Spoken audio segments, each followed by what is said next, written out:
Hola, veus, el coronavirus ha arribat a Catalunya. Ja són 2 casos confirmats de persones afectades amb Covid-19. Es tracta d'un jove de 22 anys de Barcelona que recentment havia estat a la zona de Milà, a Itàlia, i també una dona de 36 anys, italiana i resident a Barcelona, que la setmana passada va estar al seu país. Tots dos són casos lleus. Des del Departament de Salut admeten que els pròxims dies pot continuar el degoteig de casos a Catalunya. En el conjunt de l'estat espanyol ja hi ha més d'una desena de casos de coronavirus confirmats, concretament a Canàries, Madrid, Castelló, Sevilla i Barcelona. Alguns consells per prevenir el contagi són rentar-se les mans amb aigua i sabó, utilitzar mocadors d'un sol ús i tossir tapant-se amb el colze.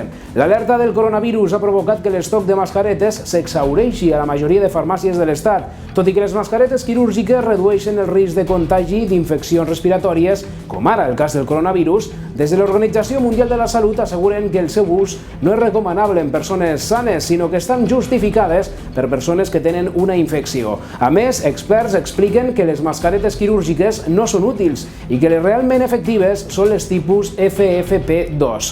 A més, un altre problema és que l'ús massiu de mascaretes per part de la població està provocant un dèficit d'aquest material als centres hospitalaris. Tot i aquestes recomanacions, a les regions afectades pel coronavirus, milers de ciutadans han anat a les farmàcies per comprar-les, i és que més val prevenir que curar.